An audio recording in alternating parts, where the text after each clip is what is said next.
Good. All right. Well, good afternoon, everybody. Welcome back again for our whatever number meeting this is. I've lost track, but that's okay. So we'll have introductions. Who's on Zoom with us?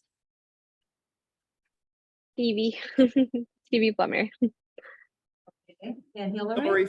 Hillary Freeman, hi. Hi, Hillary. Anybody else?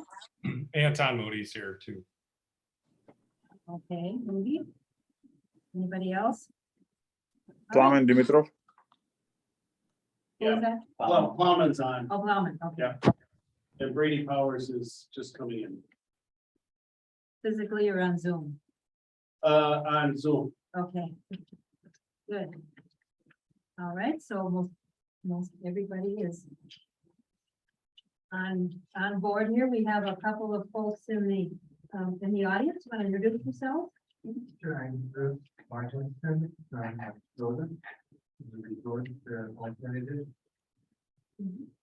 Maggie Barnard, I submitted one of the letters in your packet. Okay, thank you, Maggie. Commissioner, Mhm. there's, And yes, I'm sorry, Nancy Owens. And I'm an alternate for the second. okay, good, welcome. Yeah. So moving on for the agenda, is there any additions? no manager. Okay. Did everyone have a chance to review the minutes? Then we need a motion to approve the minutes.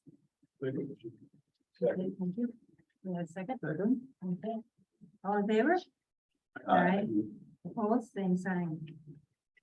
At this time, we'll open it up for any public comments. Yes, Bruce? Yes, so we have two comments. One, this is for the supervisor add-on. I noticed that one district wasn't covered.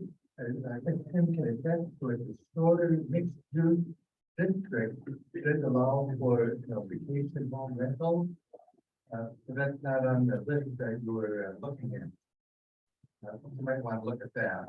And the second thing is maybe consider this in the future of some time, maybe for any new permit that if that particular structure that's obtaining a vacation home rental is within a certain distance of another structure, maybe 100 feet, 150, sometimes they're close to these cabins.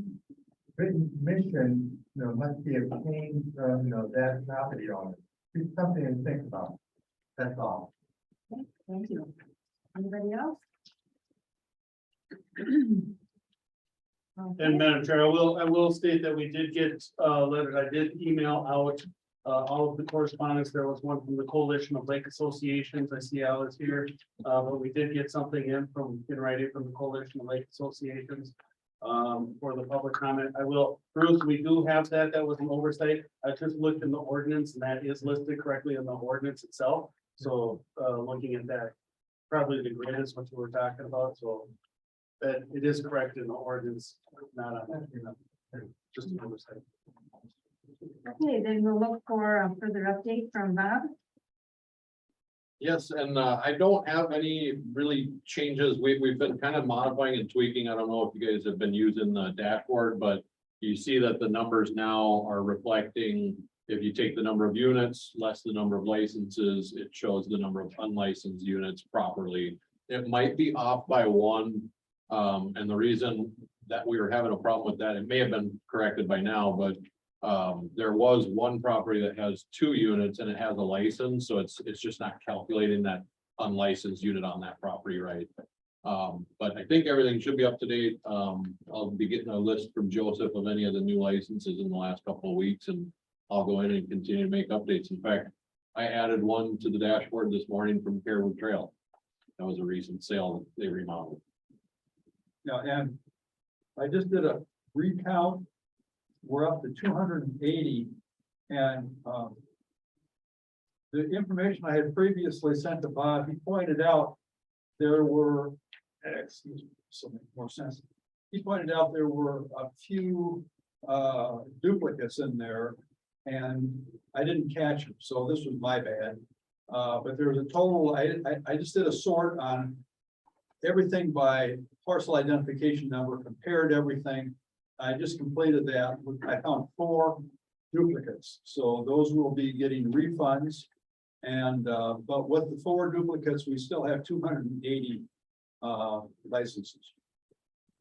And excuse me, Joseph, and those are fully licensed. Then there was reference to 40 maybe non-compliant. Is that in addition to the 280? That's correct. Okay. Thank you. And in fact, I got a call this morning from a concerned citizen. In the neighborhood that she lives in, she gave me the names of 4 property owners and 4 addresses that had, she wanted to check on it because she knew they were advertising on Airbnb. And actually 3 of them were licensed and 1 wasn't. So there's another enforcement letter going to be going out. So is it correct? I had down here, we had 263 when we started meeting, so we've gone from 263 to 280 280. the last couple of months. Right. Yeah. Okay. We've been getting these, they've been coming in about 3 a week. Do you have a bunch pending still, or do you have a bunch that are pending or in process? Well, yeah, I mean, I'm counting those because it's just a matter of maybe asking them if they got started on their Minnesota Department of Health lodging license. Thank you on that update. Ooh, Glenn. Could I pose a question? There was discussion that maybe someone would be here, either Zoom or otherwise, from Department of Health. Is that the case? And Madam Chair, if I can take that, it's almost like you're paid to ask these questions at the time that you do, Al, because that's a perfect segue into what I was just going to talk about. Yeah. I would welcome that. Just real quick on the number here that John was asking about. That's why we use that total number of when we're looking at the triggers, we use the number of those that are licensed and those that we know that need to be licensed to set what that trigger number is. So we do have that and have taken that into account. And as far as the Minnesota Department of Health goes, I have been having conversations with them and they are indeed going to attend. But they could not make it to this meeting. They did commit to next meeting. So we will have another meeting. It will be this next meeting. What we're anticipating to be September 26th, I believe is that Monday. And at that time, Minnesota Department of Health will be engaged with us as well. Can I pose a question and not knowing what they will say, but do we have any idea what a license for a vacation rental would cost through the Department of Health? Roughly? Yes, it is more than us. I believe it's either $500 or $600 or something like that. When I first, if you recall, when I first sent out the notice about having the Minnesota Department of Health, I received in a bunch of questions from people. I said, can we get questions to ask them? They still have that list and they intend to go ahead and address those questions when they're here. So we'll be having a discussion about, kind of that relationship between us and them and lodging licenses and answering those questions. And that will certainly be a part of that discussion as well.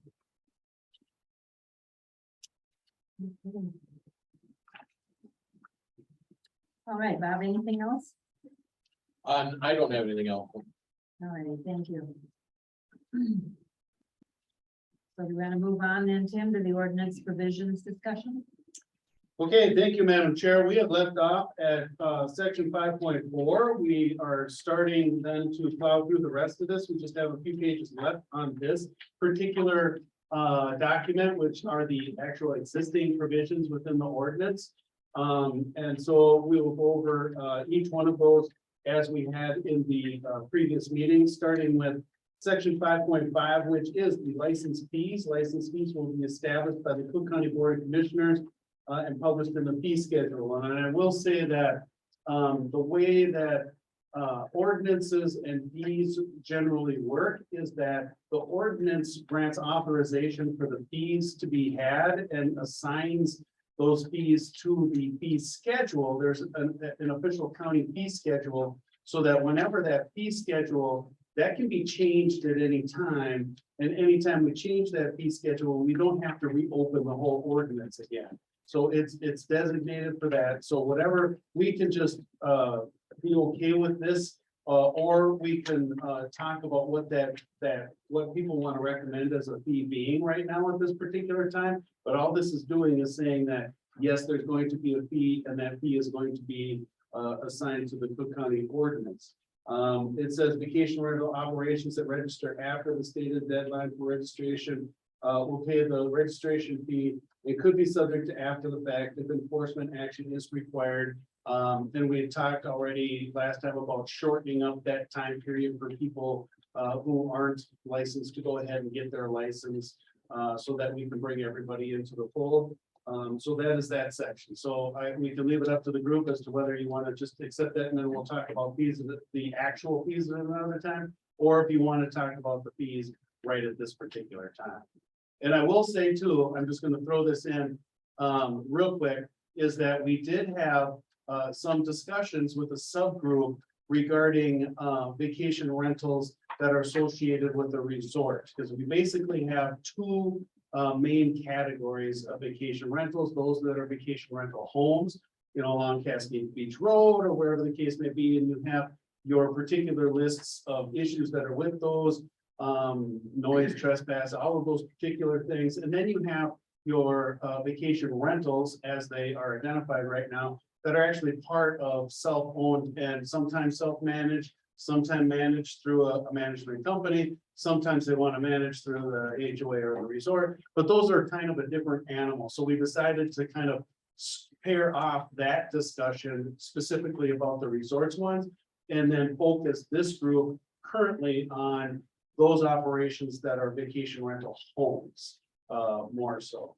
And so I just wanted to say that in this particular meeting, we're not really going to be talking so much more until we wrap up with the final report and everything. And you guys will certainly have the opportunity to discuss and talk about that. Those ones are basically Caribou Highlands. There's some in Bluefin Bay and some other ones, but they're really specific to the resort type activities. And we don't necessarily, with the limited time we have, need to spend that time focusing on those as opposed to all of the other operations. Yes. I've got a proposal, not for the exact fees, but for a strategy to approach licensing. One of the big issues that we have is that we open up for renewals beginning December 1st, and those run until the end of January of the following year. So we have a 2-month period for people to renew it. And this year, we had to extend it 2 more months because people, we didn't get enough renewals in. And it takes me, it pulls me away from doing other things that I could be doing and trying to babysit this and call people up to write letters or write emails to try to get them to renew. So my proposal is to have a fee for an initial license be set at X number of dollars, which would be, just as an example, I'm not saying this is what we should do, but let's say the initial license is $600. Then renewal licenses could come in at maybe $300, $350, $400, whatever it is, but have a big enough gap there that encourages people to renew, because if they don't renew in that 2-month window, they have to go back and take out a new license at a higher fee. So that would be an incentive. And the initial license fee, if it was higher, isn't going to, disadvantage anybody that's already licensed. It would only create, it would only happen with the new licenses coming in next year. Justin, is there any reason why we wouldn't have a multi-year license? I'll let Tim answer that question. It is a good question, and I know in speaking at this forum down in Duluth last week, the city of Duluth actually charges, or they process these through an interim use permit. And they're good for 6 years, and they charge $1,600 or something like that for it to go over the time. Here's why we do it annually, is it gives us a kind of a consistent base of revenue. We know what's going to be coming in kind of year to year. We've got that revenue stream, versus we get the revenue stream, and then we have to set some aside, or at least adjust to how the revenues kind of go over the course of multiple years. Also equally as important is the fact that in between each of the years, say between now and 23 or 23 and 24, if we see some changes that we really want to make in the program or some of the requirements that we're doing or so, with a license that's an annual renewal, we have a lot more flexibility to do that in between one issuing and the next issuing. If we go multi-year licensing, we'd have to wait until that year to catch up to all of them. And the other factor is, a lot of properties sell. I mean, and you can't transfer a license, but, you know, if licenses, I mean, we're doing that. We've transferred a number this year from sales, but if you're going 2 or 3 years, you're going to expect even more. And that transfer of license does create actually more work than just somebody submitting a new license. Madam Chair, I see Hillary. Yeah. Hillary? Yeah, I have a question, and maybe we'll cover this a little later. But you know, Joseph talked about, you know, it takes a lot of time because people don't necessarily respond right away, and your time is taken up with this. But I think it speaks to a broader issue, and it's the issue that we got from both Maggie and from Donna about non-compliant owners who really could care less whether they have a license or not. And so I think that weaves into this discussion about how do we have compliance? Otherwise, it's all sound and fury, and in the end, as E.E. Cummings would say, signifying nothing. And so I think as you design this, you need to build, I think it would be very useful, let me reframe it. It would be very useful to have a way for non-compliant people to have some kind of consequence for, I mean, it's one thing to be late in responding, it's another thing to be non-compliant. And I think we really need to address both of those. And I think how you design this would be very important in addressing that concern. Thank you. Thank you. Yes, Jenny. Yeah, thank you, Madam Chair. That is an excellent point. And if you do look at this and other provisions that we have through the rest of the ordinance provisions that's in the grid here, we do address a lot of it. And I think as we have kind of discussed in previous conversations, it gets down to the enforcement. I mean, a lot of this, the great bulk of it really involves around the whole enforcement of all of these provisions. And it is my intent, my hope, to be able to charge, you know, basically the sufficient rate. There's an intention why we charge $200. We wanted to keep it low enough to increase as much participation with the properties as possible, to make it, oh, that's nothing, we'll go ahead and get it, so we can get everybody at least identified and online. And now the focus, obviously going forward with everybody's concern, is going to be administration and enforcement. And so that's why I've kind of had that drumbeat that, you know, whatever it is that we plug in with as far as requirements go, we need the resources to be able to follow through to administer and enforce that. And we even have the statement from Administrator Yorkie, who said we should really concentrate on, you know, what it is that we're looking for out of the program, and then we'll find our way to get those resources and to make sure that we do have on hand what we need to be able to enforce and administer the program. So, yeah, exactly, Hillary, all the people that are outstanding right now, they shouldn't be. We should not have any outstanding unlicensed facilities. We shouldn't have any that are, you know, advertising or not advertising that we don't know about. I mean, there's a lot of the shoulds out there, but to have the resources to be able to get it. And again, I have to commend Bob and his department for helping us out, as well as Joseph in getting through and comparing all of the notes to get it in line. But that I think enforcement is one of the biggest keys that we have to work into. Thank you, Madam Chair. I just, while we're in the section 5.5, I wanted to bring up in the public comments that we received, there was some suggestions about doing a different tiering system of the, you know, whether it's a multiple units or bigger unit, smaller unit, higher rental rate, lower rental rate, that they have a different license structure. Is this something that we would suggest to the board, or just completely leave it up to the board? Any of the fee structure that we want to impose, we certainly have everything's on the table. I'll just say everything is on the table, however we want to structure it. Now, I will say that I like what they call the KISS thing, keep it simple, you know, so that the easier it is to administer, the easier it is, and the more equitable we can get along, and easier on the resources that it is, the more complex and convoluted that it becomes, the more difficult it is in administration and enforcement in that. But certainly everything is absolutely on the table. James?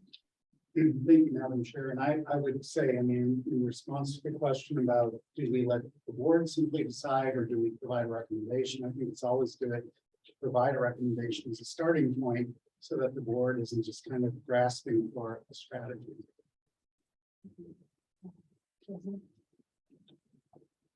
Well, and I think a lot of people know this, but the ordinance has a provision for an after the fact fee. And that after the fact fee was set by the board at currently $300. So if a property was operating last year in particular, or through most of this year without a license, then we go ahead and we get them licensed, and then we require them to pay the $300 after the fact fee. What becomes unfair about that is if somebody's been operating through 2020, 2021, 2022 without a license, they actually save money because they're only paying $500 instead of the $600. So we need to look at that and try to come up with a fair and equitable way to do that. Right. Jim? Hillary has. Hillary?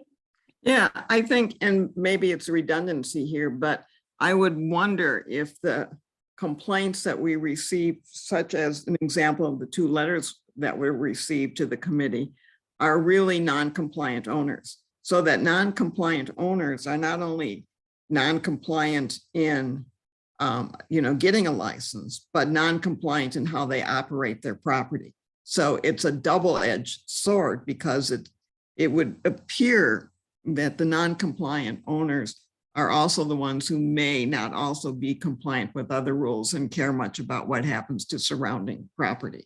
So I think, your point, Joseph, is that maybe he thinks that they have to back pay for every year that they've operated, plus a $300 fee really gives you to be able to collect and addresses that concern that you just raised. But I really do think the behavior on the property and how the property is managed is also reflected for some in the non-compliance.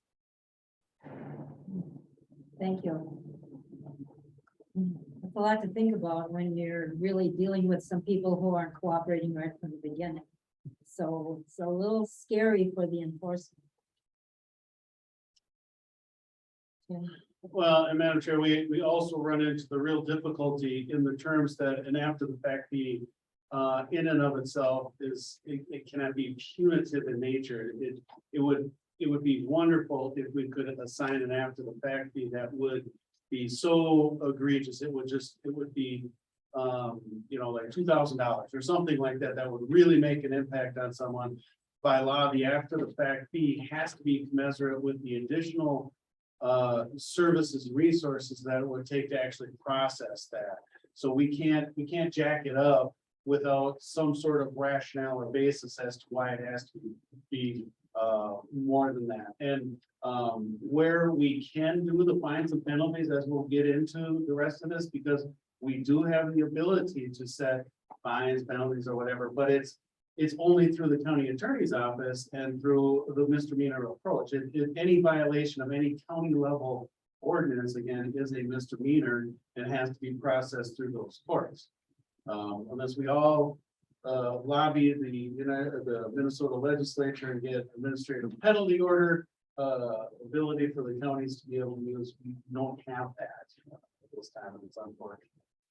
Tim, I think you mentioned in our smaller group that the likelihood of that being picked up and being prosecuted as a misdemeanor was not a for sure thing. Is that correct characterization of that? Well, I don't want to characterize it as that. What we do have to take is kind of a realistic look at this, that we want to try to get as much enforcement, we want to try to get as much compliance from our basic level that we can, and with what level of fees that we can apply and such, because if it does end up being an ordinance violation and a misdemeanor, then the next step is for us to go ahead and draft up the complaint, the process, turn it over to the county attorney's office. The county attorney then, in their level of resources and staff support and everything, have their levels of prosecutory discretion to where do they put their resources now? They've got DUIs, they have assaults, they have drug charges, they have whatever, and then a vacation rental. So everything goes in kind of a scale. And we were really quite fortunate that we got a grant, a One Watershed, One grant for the whole septic system, that allowed us to retain an outside legal entity that helped us process through all of the septic system grants, because that's part of that problem as well, is that they're just, the county attorney's office is so inundated with all of the issues that it was difficult for these to rise up to that level of prosecution, especially if they're misdemeanors. So maybe one of our goals here would then be to try to keep things from getting as far as having to go to the county attorney's office, and if we can create a structure that at least this is sort of kept it at this level, then that's probably better for everybody. Is that accurate? I think if we can, we have a fee structure, but I think also if we can have a more robust, and again, I hate to sound just like a drumbeat over and over and over again, but with the sufficient level of enforcement where we can take those actions to revoke licensing and then be able to utilize that to get with, as Bob was talking about, Airbnb to pull the ads from their websites and such. So that is a level in which it would be better and probably more efficient for us to be able to handle that. I think those aren't exclusive. Those two things aren't exclusive, right? You could have the misdemeanor track for the egregious offenders, but still do the effort to try and keep the folks to comply. Yeah, and I will say real quick that they both are currently in place. It is just, again, to that level of resources that we have, which goes back to the level of funding that we have in our department, the level of staffing and everything else. Those mechanisms are there. We can revoke licenses. We can, and it's just inherent in any county ordinance that it is a misdemeanor. So we do have those in place. It's the follow-up. Thank you. I think most of us would agree that it's a lot more fun to prevent problems than to pursue. And one thing that I just want to point out is to construct paper tigers that don't mean anything is worthless. So there needs to be some meat and teeth in enforcement, I believe. Now, there's some question about about fees, do we ever refund? I think that might have been covered in the ordinance. Do we ever refund fees? Somebody sells property in March, the new owner doesn't want to do their vacation rental. Do we ever refund the fee anyway? Not in that case. But in the case I mentioned when we started the meeting where I had found these 4 duplicates, we will refund that. Because it's not fair for somebody to pay twice for something that they can only do once. But that's a different situation where they're not claiming it, you're giving. Right. So I just wondered, maybe we should declare that, you know, with continuity of ownership for an annual fee, we do not make a refund. $200 is it. And I say that partly because I'm looking, I know there's some concern whether Airbnb is accurate, but the average daily rate in Cook County is $339. I So, will not pay you need to- anything from Airbnb. They're Well, grossly inaccurate. I don't know what the reality is, but my point is, if that's, even if it's half that, $200 a year, it seems like it's minimal for a license at this point. Now, maybe 3 years ago, but at this point, we have to have some sense of the economy.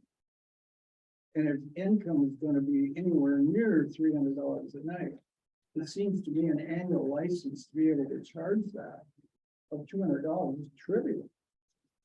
Well, I do have a sense Especially of. if we need to pay for administration of the whole program. I do have a sense of where I'd like to see the fee. It depends on, you know, the totality of the program and everything like that. But I believe, Jason, did you have your hand up, and I think Hillary did too? Yeah, just a, I guess the thought about the enforcement element of this.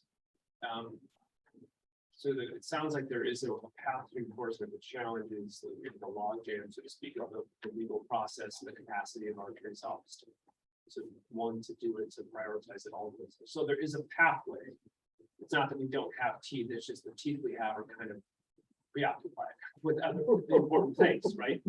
The reason there's 2 things. One, I think that two, I guess, to continue the metaphor we could use is if someone is out of compliance, we can also, I presume, I don't know if the county already has a policy like this, but we could say that no other permit or application will be committed or provided until they're in compliance with this thing. So if there's anything else they're trying to do for the county, they won't get approval for it until they get in compliance. I mean, you could do that writ large. I'm just saying that's another mechanism of like, okay, you're not licensed, but you're not getting your septic permit renewed or whatever.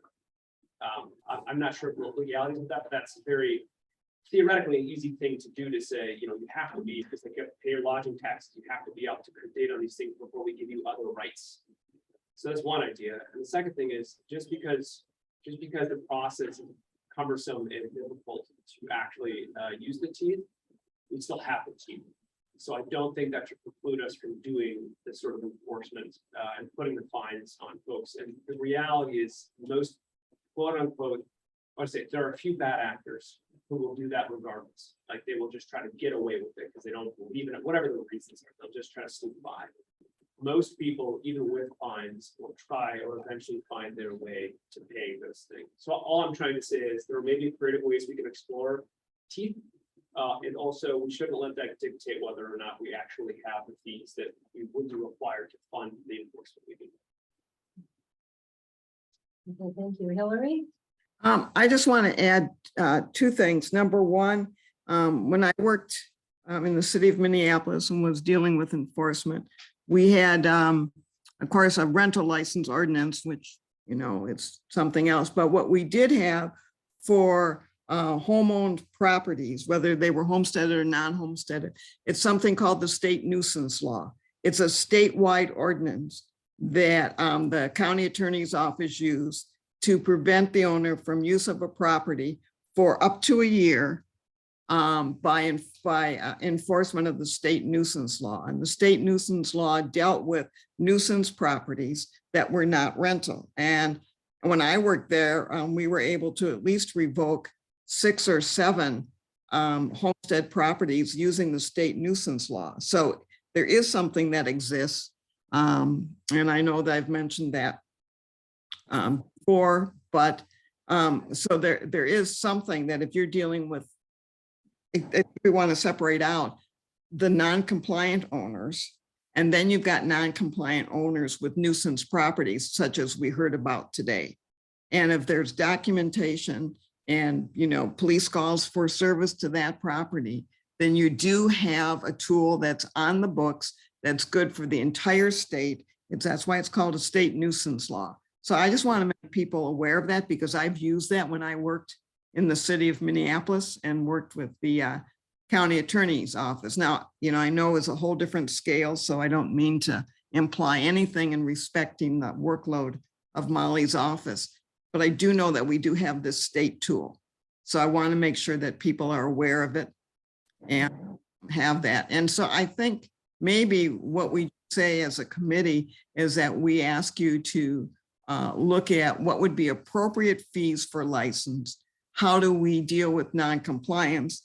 And using, you know, as you said, Tim, you know, you can only raise that back so high, but if you do charge for every year that they've operated, you can still add that back fee. So I think, you know, as a committee member, my charge would be to say, please follow through with that and do what you think is a necessary fee, but do know that you do have something for nuisance properties in terms of non-compliant.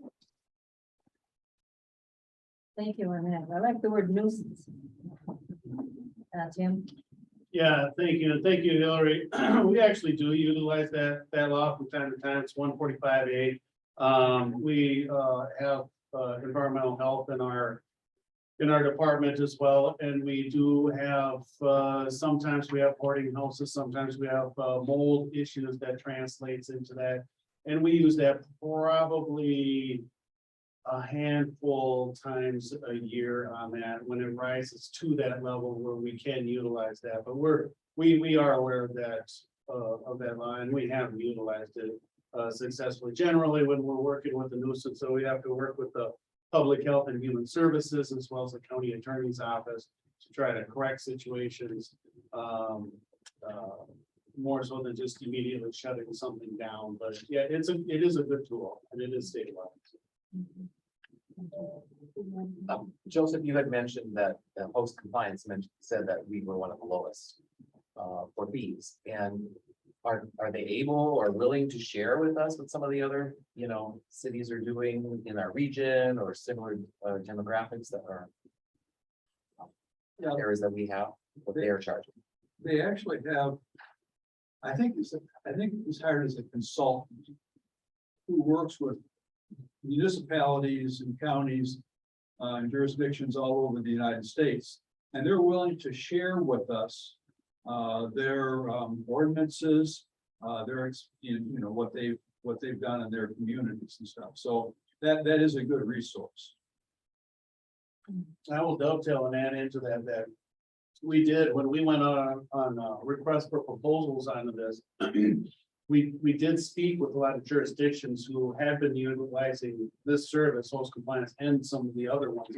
And did get a lot of background in terms of what they would suggest as far as carrying capacity. It's actually, now it's old, it's dated information, but it is information that is there and available, and certainly we can reach out.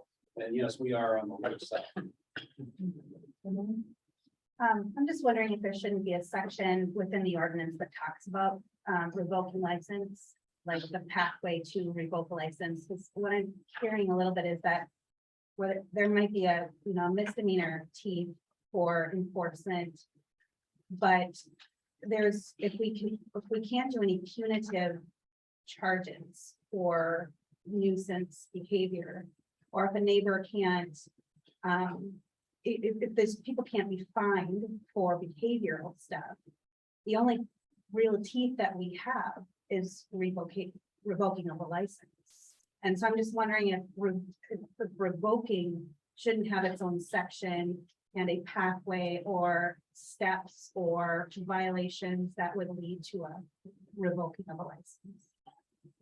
Yeah, and that is, kind of a good question and segue into that discussion. We do have that in section 6.1 and 6.2 of that ordinance where it does say under the specific enforcement that again, Land Services Department shall investigate all violations of the ordinance, notify the owners of the violation and direct the property owner to correct the violations within a reasonable period of time. If compliance is not obtained within the time period specified, or if repeat violations occur, then the license shall be subject to reservation or revocation as determined by the Director of Land Services. And then the next one gets into the penalties. Any person, firm or corporation or agent, employee, contract, such who violate, omit, disobey, neglect, refuse to comply with, or is resistant enforcement of any of the provisions of the ordinance may be subject to the forfeiture of their license. Violations of this ordinance shall be deemed a misdemeanor, and each day that it continues to exist shall constitute a separate offense. All fines for violations shall be paid to the county and shall be credited to the general revenue fund. That it is as general language as it sounds. That's where that authority is. Then it's just a matter of translating that into the actual enforcement part. I see what you're saying is suggesting what that pathway is or what those steps are. We do have in the next, in that Article 7 appeals, people who are under some sort of enforcement have the ability to appeal their decisions or their cases to the appeals panel and such. And by law, we have to provide that opportunity for them. So it is, I don't have any problem making that more specific. But that is there. I mean, it is there. It's just not. I see that and I just wondered, we need to be just more specific about just a separate section that does have just talk about if you do not, this, if you have violations from your neighbors, how many, just a really clear pathway, because I don't know how we enforce the enforcement. You know what I mean? Because it's like, well, there's definitely some bad actors here. I mean, we have enough to revoke the license right here. How do we go about doing Yeah. where they point to? It is a two-edged sword.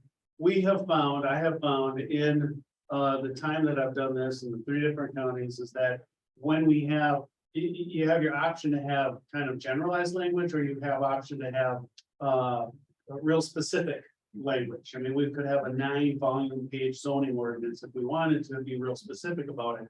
When we have more specific language, we have run into the arguments through their attorneys that, wait, no, this doesn't exactly apply because it falls in between that provision or this provision, when it's a little bit more general, which had been, this language, actually, the more generalized stuff had been recommended by I keep calling it the Minnesota County's Insurance Trust, but it's the Minnesota County's Intergovernmental Trust.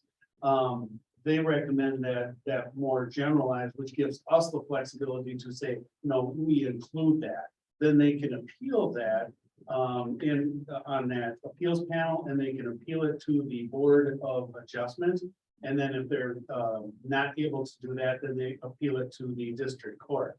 I feel you, I know exactly what you're saying, and it's good for stuff to be specific, but sometimes, and we have been a bit where it's like, well, you didn't, it's not specifically that, it's this, which is slightly different from that.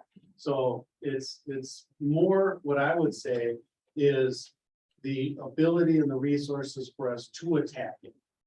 If we had a full-time position where we could just say, do it, just enforce it, administer, do this, and charge the fees adequately to be able to afford that, then I think we would go a long way towards addressing a vast majority of those public comment complaints and revocations. We have gone through revocations before. We've actually been in court and have people had to move their cabins that they build maybe 15 feet away from the lake, and they're supposed to be 100 feet from the lake. And we've gone to the courts, but it's just a matter of the processing and going through. Have we done a revocation of a vacation rental? Not of the vacation. So like in this situation where we've got a violator that is non-compliant structure, we've got several violations, what could the path could a license be revoked? Yes, and the problem being is is the timing and the fact that we added this on, and when we added and started this program, we wanted to get the intent, the biggest intent was to get the handle on how many are out there, what really all the issues are and everything. It wasn't to start cracking the whip at that time. It was just to get a good picture on everything that's going. And that's why the resources that we have for it is one fraction of one position. If we were able to say, Joseph, don't do anything else but this, we would be a lot further ahead in withdrawing or revoking licenses. So just as an overall question, if we were to raise the fees with the intention of using those fees or fines or cost of licenses be used toward enforcement, towards the position that would be enforcing? That would be my intent. Yeah, I have a number in mind that I would support. And then again, the number that I have in mind varies a little bit in terms of the overall end product of the program that we want to do here. We maybe need more or less, but I have a picture in mind that would afford for us having one full position for the administration and enforcement of the vacation rental program, and even tying in some enforcement with some other programs, and be self-funded. Now, it would be, if we do that, of course, I know the other side of that argument is we don't have any other of our programs within the Land Services Department that is self-funded. That this one is as self-funded as any program we have, or better self-funded than any program. And if we did up the fee where we had sufficient resources to fund a full position, that would put us way ahead of any of the other programs. And the whole point where some of that is because there is a public good to have some of the general revenue tax funds subsidize some of that work because it does public benefit and public good. It's just convincing the commissioners. That's my point, is that how would the commission feel about that? And what kind of numbers were you talking about? I mean, how much money is it gonna take to bring somebody in for a 0.5 or a 0.75 or even a full position to manage this? You can adjust the fees accordingly. Yeah. Again, it's really hard. It's hard to pin down because it's a sliding scale.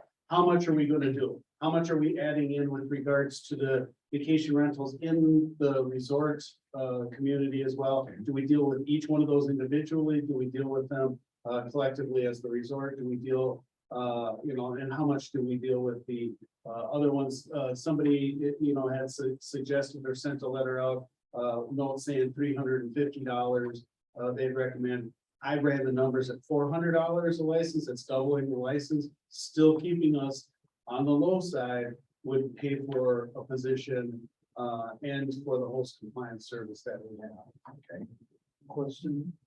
How much is an FTE full-time equivalent staff? What are you talking about? How much? 50,000, 30,000, 35? It depends on the grade. I know, but give me an idea or a range, because we need to have some reference points here to establish an economy.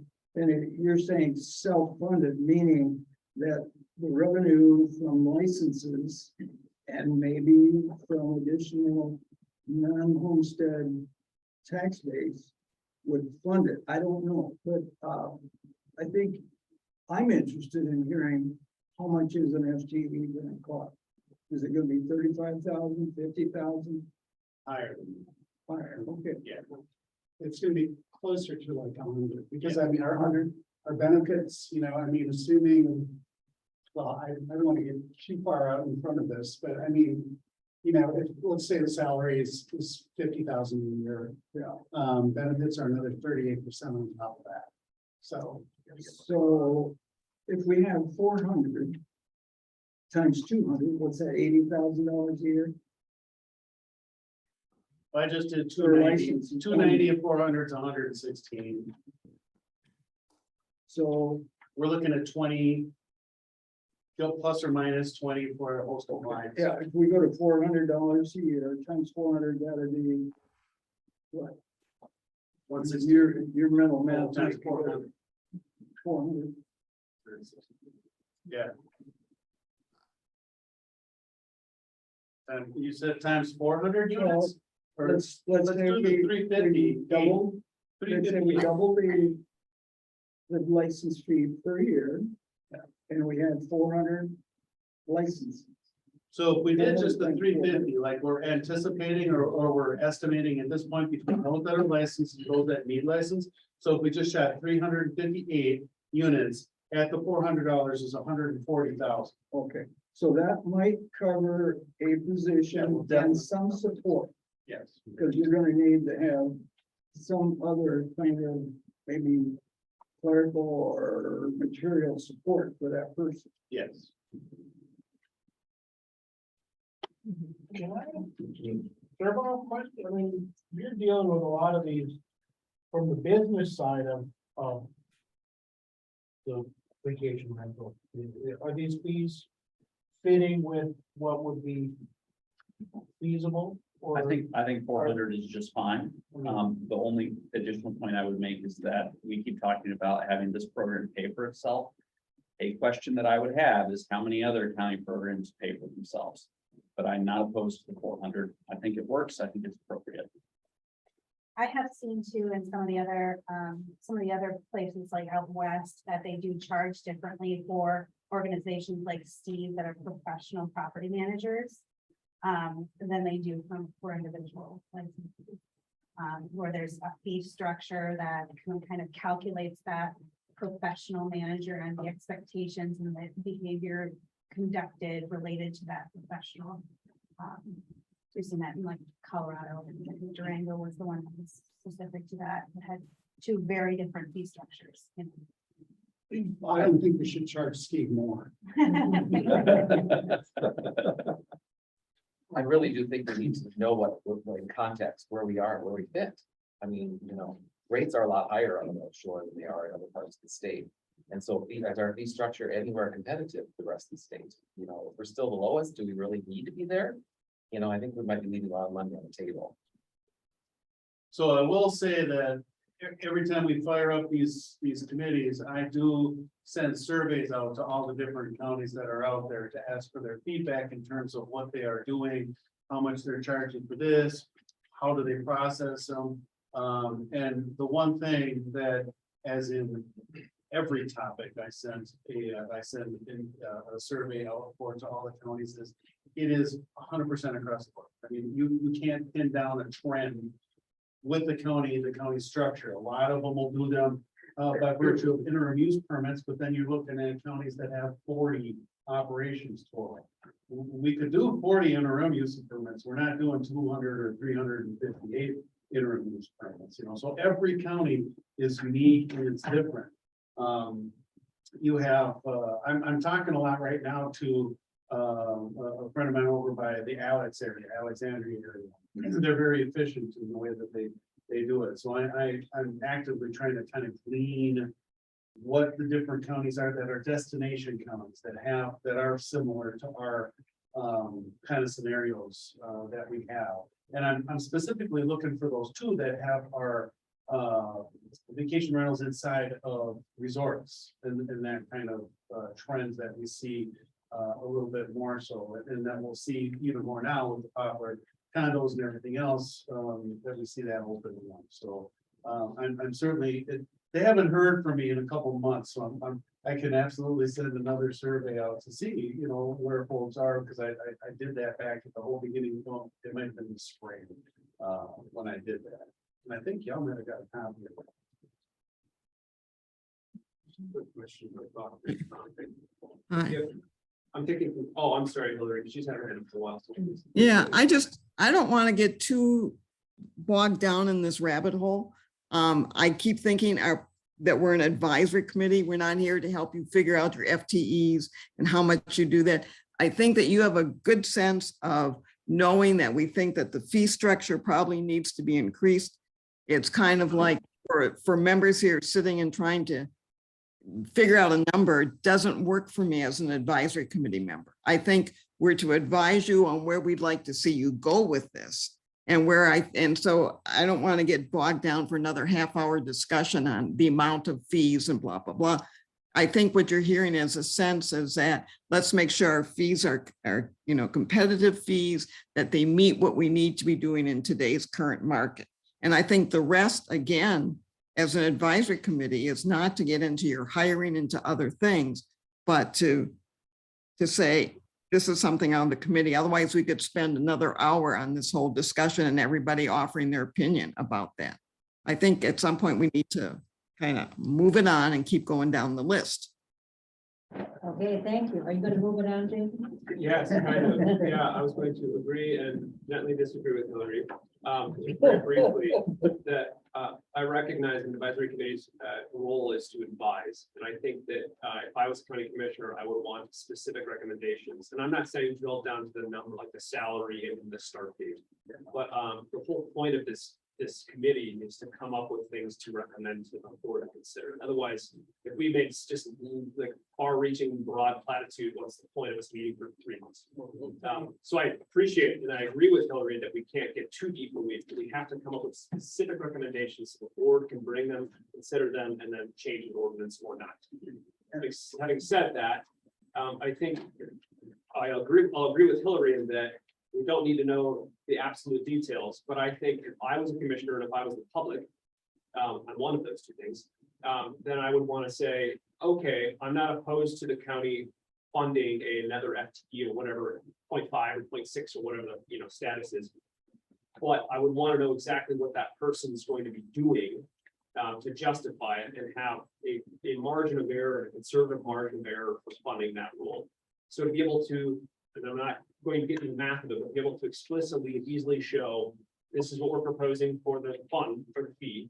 This is how much the position is going to cost. Here's the delta, and here's how much we have left in case. I also think there are simple things like 2-year licenses, and you just double the fee.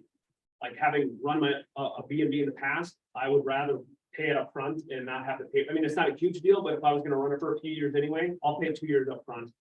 One less thing to submit the next year. The county gets 2 years in a row up front, which helps fund things for the next 2 years. So it seems like, and it's less administration. So there's not an annual renewal. It's a biannual. I mean, it's gonna be staggered.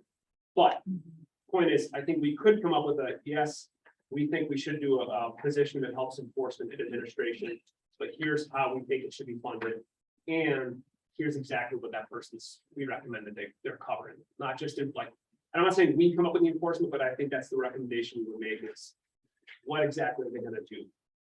Because as a public, I would be on board with it if I knew it's going to be explicitly to work on this issue, and here's how they're going to carry it out. We just have to be prepared to sell that, or the board has actually, we don't. You've got to be prepared to sell that to the public. Just make a couple comments. I'm kind of in alignment with what Jason's talking about.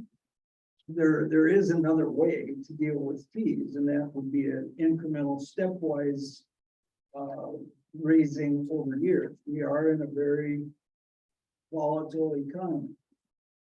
And so, we've floated 350, we floated 400. I don't see the world coming to an end. So that might be enough discussion. We don't want to get into the grass in particular. Should it be 35.95? Should it be 402? It sounds like we have a consensus that the fee needs to be increased at some point soon. And it sounds like the use for that would be to fund a position that would address the vacation rental administration.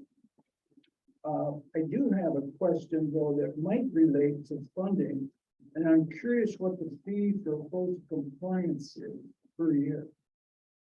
We should know that. And I'm wondering, is the only use of that would be to detect vacation rental? Or is there other uses? And is it effective? And are we getting our money's worth? So I'm curious how much that costs. Yeah, it's about 24 grand, 25 tops. It is a cafeteria plan. Bob, did you send that out? There was I sent the PowerPoint from when we did the initial meeting with them, and it did show what they charge per service. You absolutely have to have their base service, which is identification. And I guess if I could, I'll speak a little bit to the host compliance that it definitely is a good tool. So one thing I will say is if there is a new position created, they're probably gonna be graded lower than I, and I'm doing some of this work right now. So this morning I identified Caribou Trail was a new rental, came on actually on the 12th. So it came on today. I went on to host compliance and selected the unidentified properties. Immediately, I looked at the picture of the property, I knew where it was. It was a house that sold last year. So host compliance definitely is making it a lot more efficient for me to do some of this work. If we had a full-time employee that was dedicated to doing this type of thing, I don't know if we would need host compliance, but they do have other services like they do the online licensing. They have the 24-hour complaint line. They also offer a service that I don't think we're taking advantage of is the lodging tax collection. So the cafeteria plan where you can have all these different things that you can have them. Pay for service. Right, but if you want any of their services, you have to have the identification, which is the biggest piece of the pie. So, And I would echo what, what Bob says, that in the years that we've used them, and I think we can, each year that we do use them, we can improve what we do get out of them. By going back and forth and what they provide and request different things out of them, and they tweak their service for us. But I do think we are getting our money's worth out of them to this point. I have no problem. I don't believe we'll probably get to the point. And I think I spoke to this earlier of the lodging tax portion of it, simply because of how complex our lodging tax system is. It would be wonderful for everybody if we could utilize that service, because then that would be integrated in with the whole licensing platform. They provide the platform that's an online web-based system that processes all of those licenses for us.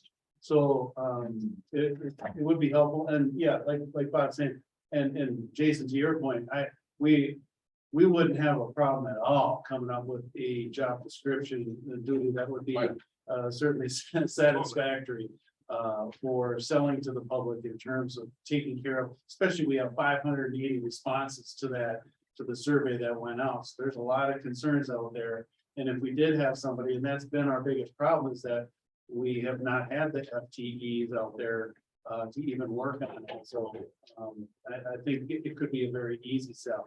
And another way to structure it, and I see Brady's on, I don't know if he'd want to comment on this or not, but one way to look at setting a fee structure is if you set it a little bit higher and it goes, you talked about graduating at more and more, but say, okay, so when you set it at 400, and you think that's acceptable, it's probably more than we would need as a baseline, but you set that in a fund by itself that stays funded. So the costs will go up over time.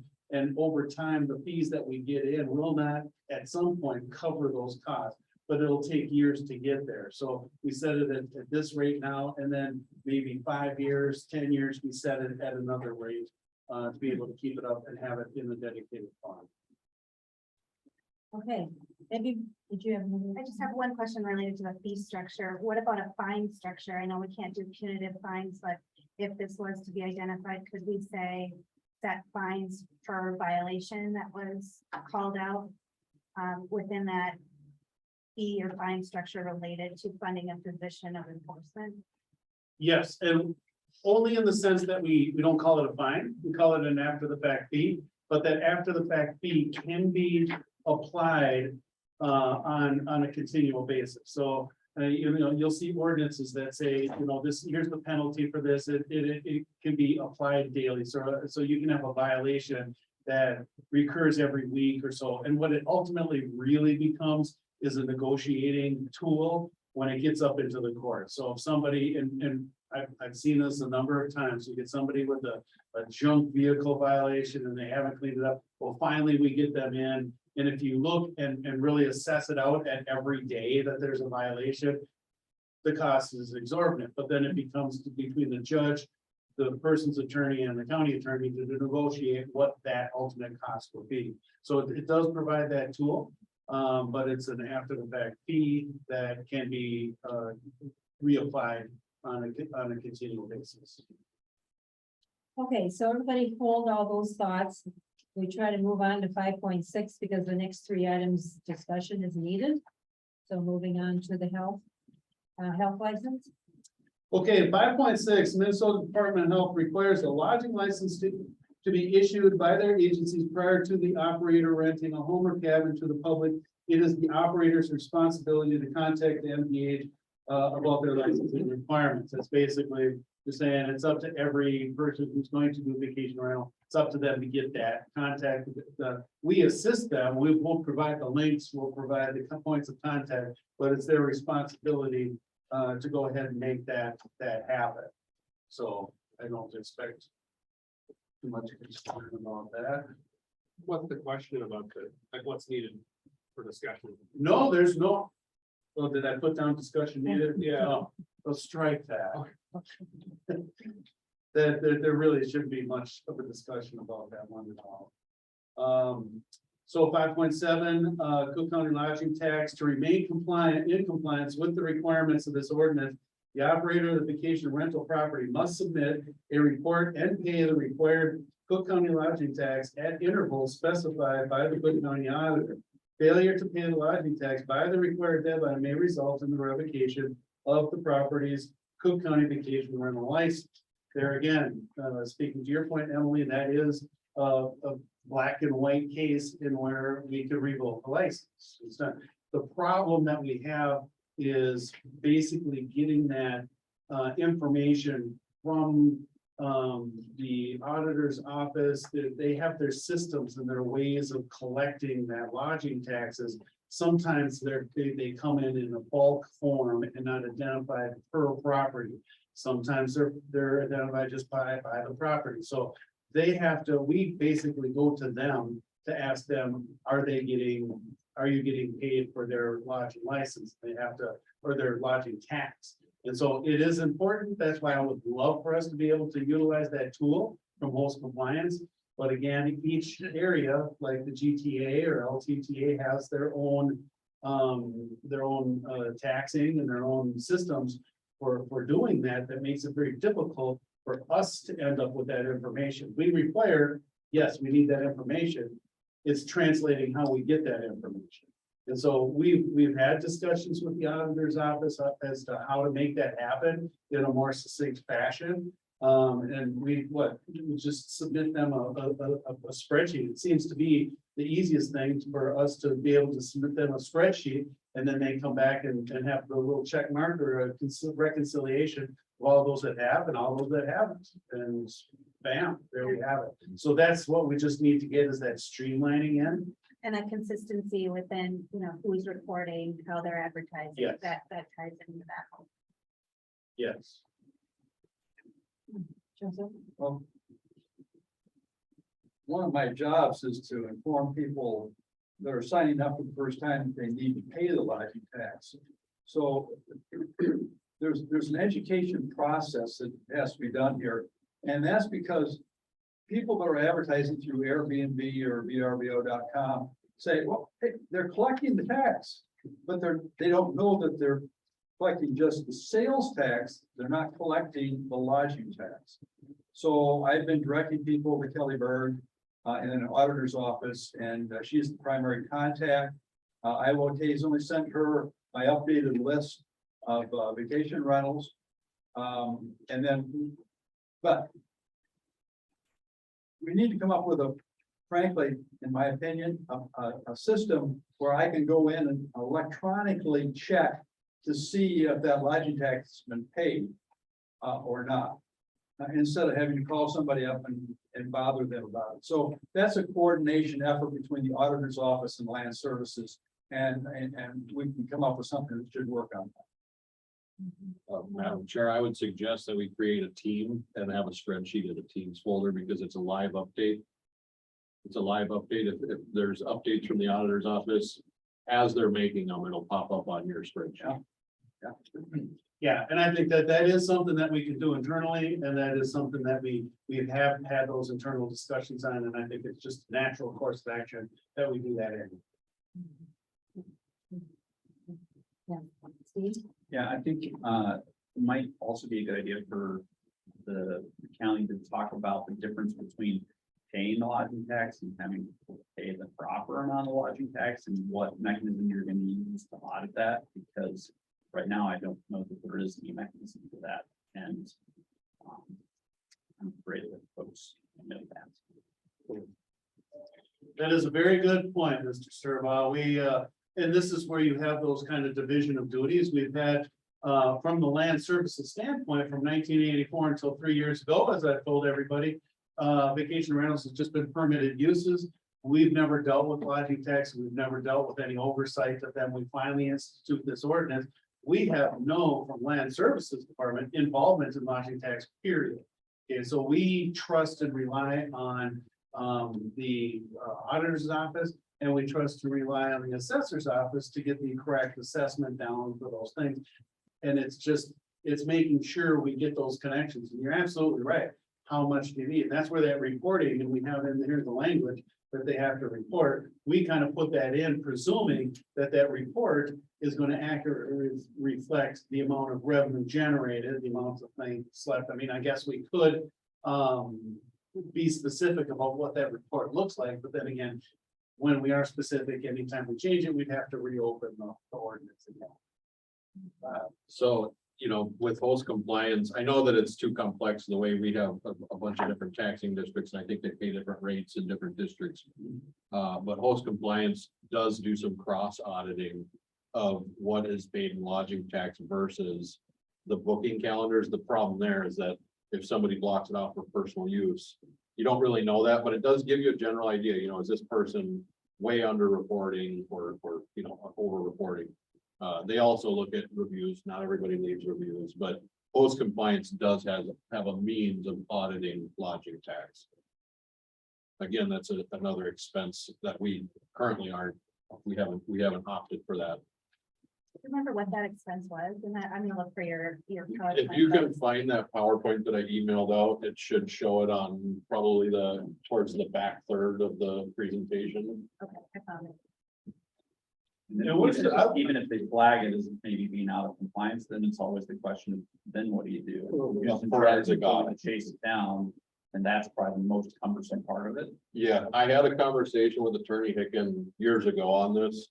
And essentially, they've sent letters in the past to say, you're clearly in violation of the lodging tax ordinance. The requirement to pay the lodging tax, but essentially, other than sending a letter out and letting them know that, there's this obligation to pay lodging tax, it would take a forensic audit. It would take, subpoenaing records and things like that. I mean, it's a lengthy process if you really wanted to try and take somebody for violating them. Is there anything in the permitting, the agreement to be permitted to give some visibility to the county in your occupancy and your revenue? So the one thing that I will say is that the lodging tax is private data. It's income data. It can't be shared even with my office. The auditor can't just give me how much somebody paid. They can say so-and-so did pay or is paying, but they can't say how much they paid. Because there's a way then to break down what the income on that property, which is private data. The government can't share that for particular reasons. So it's kind of difficult. This is something that Brady maybe can chime in on, but the auditor's office has their formula and their strategy, and I really don't know much about it. Brady's on. Brady? You're muted. We might have put him Oh, on I'm mute. sorry. I'm sorry, can you hear me? Yes. You stated it correctly. It's non-public data, other than just to share that we are collecting lodging tax from someone, name and address. So it's basically an honor system, the way it's set up. And there really is no way. I'm hearing a description of how you might get an idea of how much they might be booking. And I don't know if that tells you how much they're charging. Exactly, it would take a visit, an audit. Hopefully it would be voluntary, but if it's of any amount, if it's any considerable number let's say in a year, in a month, you're talking staffing increases for that kind of work. So in the past, it's been very much an honor system and it's worked pretty well, but the vacation rentals are a whole new place we're going to. Is that something that a new position could also work on? I'm just thinking, we're talking about that new enforcement role. There are multiple department positions that can flow to people, like basically. Mental permitting. And if there's people who are clearly non-compliant or not paying appropriate amount of lodging tax in their quote unquote downtime, they can, and then on the side, they can be tracking that down and trying to back that. Well, and that's a good point. I am thinking that it may be worth another visit, at least with the post compliance section of that lodging tax to get their people to talk to us and Brady. And anyone to see if we can formulate a more simplistic solution to having that verification process in. Because yeah, it sounds like it could become very convoluted. It could be very difficult, but if there's some way, and there's a reason why post compliance has it as a module. So I'm certainly happy to start that discussion with them all over again and to see if there's something after these 3 years that we could take a look at and adding that on. I don't know if it falls under compliance monitoring or rental activity monitoring, but if it's compliance monitoring, it's 3,600 and rental activity monitoring is 4,900.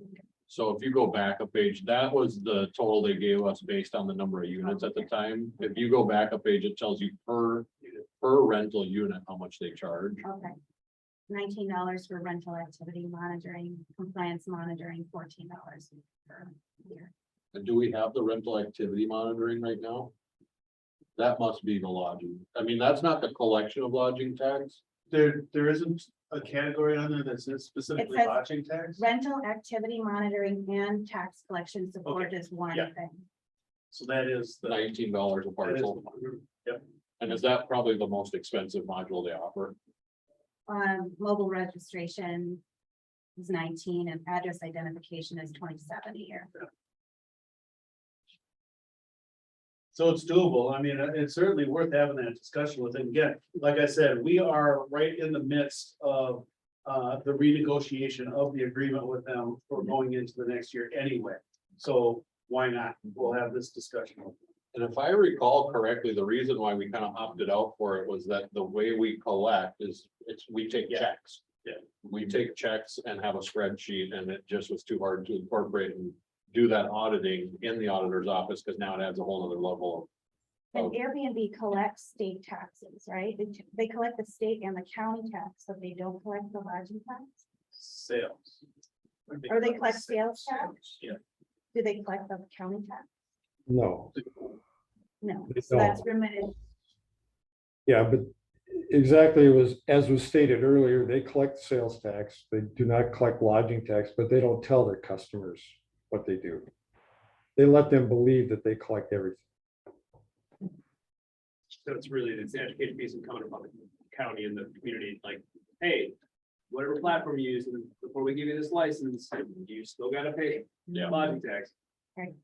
Well, the registration site that they go through has in bold, when it asks about, did you pay the lodging tax? It says lodging taxes are required by the Cook County ordinances. You should pay them to the auditor, contact Kelly Bird, this is the phone number. So, I mean, you're registering a property, you can't miss that. But it would be easy, I mean, since most of these are probably using these major platforms, VRBO or Airbnb, it wouldn't be a hard audit to do if there was an audit, because you just get the booking report from one of those platforms. We'll provide the county that. I'm sure. It's probably a little bit more complicated than that, because there's not just Airbnb here, there's other listing sites as well. All of them work differently. The only way to really do the audit is to tie it back to what they're filing in taxes and try to match it up on that. And that's very time consuming. And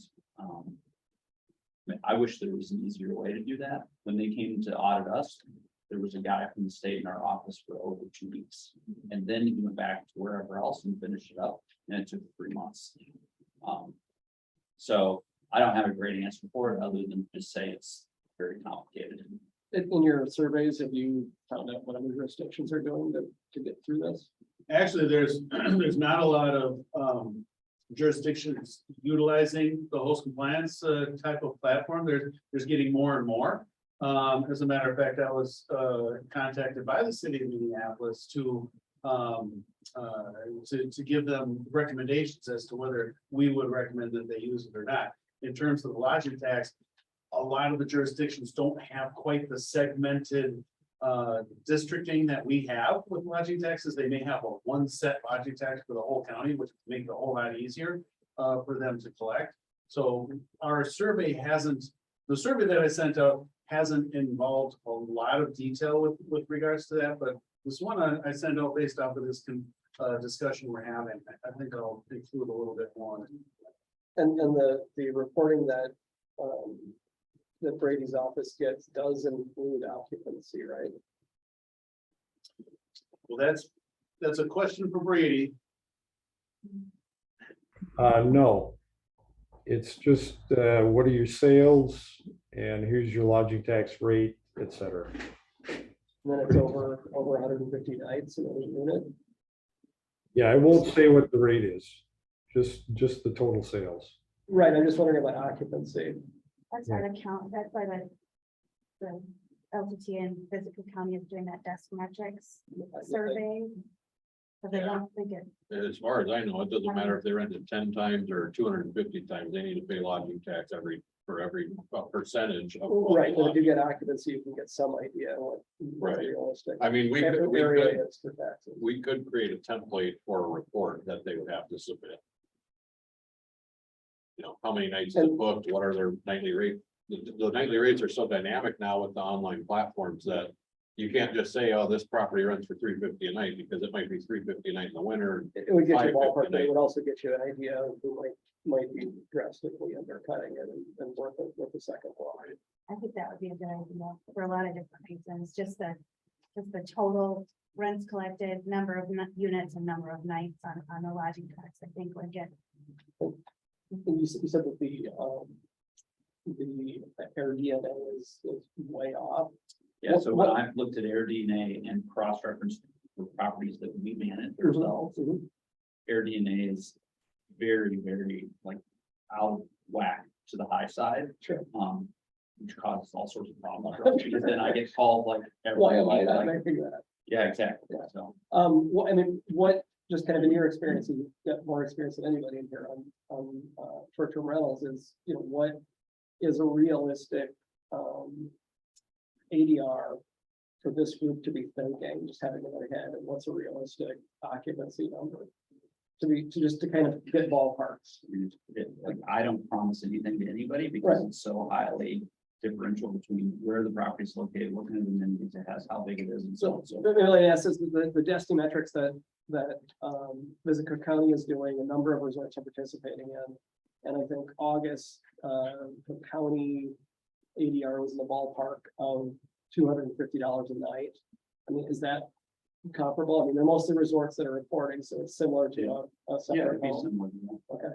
And you're gonna get into statistics there too, because if that is an average, one high is gonna over leverage the average. So I don't know how you get a handle on it.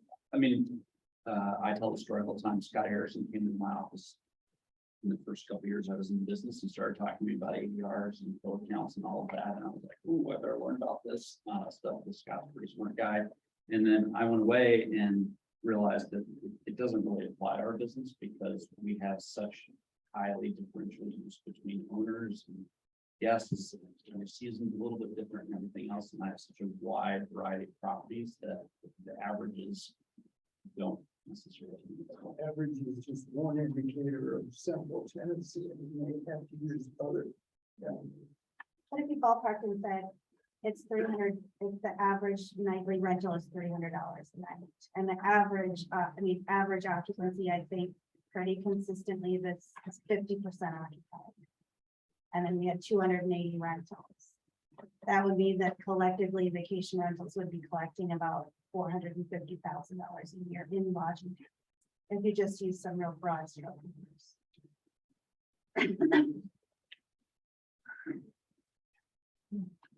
Okay, so again, channeling, and I'm surprised Hillary hasn't jumped on and said, let's keep this thing moving, but in the spirit of Hillary, I think we're getting the consensus that it is important that we do address the lodging taxes, A, that they're being paid, B, that we have a good handle on the ballpark numbers. It seems clear because it's non-public, we're not gonna end up with real specific, the numbers overall that we're looking at, but we internally can create and generate the type of report that we're looking for to really winnow down what it is that we're looking at in terms of those rates. Plus, additionally, we're going to work with host compliance and the auditor's office. Brady, you're being drafted into this as well to work with host compliance to see if we can't take another look at the lodging tax component of their cafeteria plan and see if we can't make that work for us. And I think that's what we got moving forward. I think in terms of, Detroit Lakes, they separate hotels, resorts are separate from vacation rentals on the tax report. So we have a separate line just for vacation rentals. That would be all of them. One thing I will say, just quickly, with the reports, we got from CVR and the resorts, when we did an audit for short-term rentals, when we were looking at the commercial classification. That report the reporting that the professional management is doing is, it would streamline this process for the lodging tax, that you could get back to, maybe professional managements. Since they're easier to administer and audit, they could require a lower license fee. But I will say that the reports we got from CVR on the rental, nightly rentals, the rates, everything was very detailed. As long as you guys have a good reason, we're happy to give you whatever reports you want.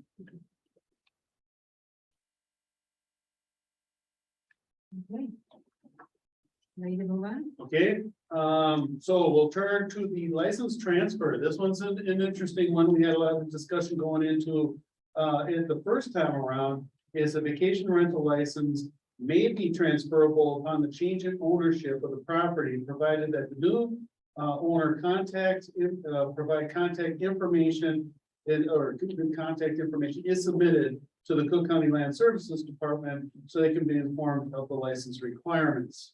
And basically, that was when we put this originally together, we met with realtors, we had our own committee, we met with different groups all together. The realtors were really kind of pushing this particular one, is that let's have it, because it's only annual, let's have the license to be able to be transferable. It can die at the end of the year and then people have to live up to it. And they said, as long as we get the information and we know who the new owner is, then we can deal with transferability.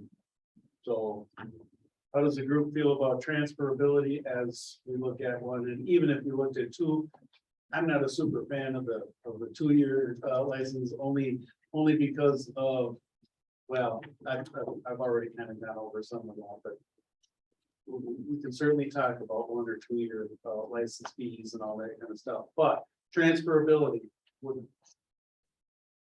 do people think about that? They sell Aye. heads are shaking, no. No, Hillary. I say no. I mean, this is a business. And when somebody buys a property, if it's got a current business on it, that you've got a new owner, and the new owner, if they're going to continue that business, then has to apply for their own license. I just think, we're having enough challenges with compliance as is. I think goes with the owner of the property, not new person who buys it. That's my personal feeling. And that's what I have to say. Thank you, Hillary. Joe? Well, currently, since we allow transferability, I have to come up with a form. And there is about 20 different fields that have to be captured. So I send the form out, they fill out all the information on this sheet of paper, send it back to me, then I have to go in and manually update these records on host compliance. And we're able to do that, but it's time consuming. So from a management point, from an administration point, I would like to let that stay where it is and not go any further into the next year with it, because it would save me time, and whoever's administrating the program, it would save time to not have to do that updating of records all the time. Which way did you're recommending non-transfer? It's time consuming, and from a workload standpoint, it's actually easier for them to go in and fill out a new application, because they had to pull all that information out anyhow. They can just plug it right in to the computer, it's done. Now, there is an additional expense for the person who is registering for the first time, obviously. And so, but So just to be clear, you're okay with letting, having it non-transferable. You let the old license die, let the new license be applied for. Okay, I just wanted to make that clear. Yeah, I'm on board with that I as think well. we have consensus. Except maybe Steve. I'm just gonna raise not that. gonna argue about it, but I'm just saying, if you have a new owner, that filing the application may be educational for them. So they're tuned in to what's going on. that's true. So, Because they have to set up, Al, they have to set up an account with the auditor's office to pay the lodging tax. So, you know, I have no issue with having a new application unless, and I know we don't want to talk about caps, we're using the word trigger right now. Yep. But if caps come into play, then the transferability of it becomes a much bigger issue, because then you have to deal with market value and the marketing of the property and bookings that maybe already attached to that property and so on and so forth. So at this point, it doesn't matter, but if we get to the point where we're talking about caps, it becomes a whole different discussion. Well, I would almost see drafting the language in such a way so that if there was a sale of the property and it stays as a vacation rental, the old person's license goes away, and the new person of that exact property files for a license, that's a wash, that doesn't necessarily become a new one? Or are you saying that that's not really fair to people who've been waiting in the hopper and we're reaching the cap? I'm saying it probably bears a lot more discussion. Yeah. If we're gonna talk about caps, I don't know that we're gonna be able to figure that out right now. Yeah, Unless there was But it's some- just a yeah. different issue if there's a cap involved. okay.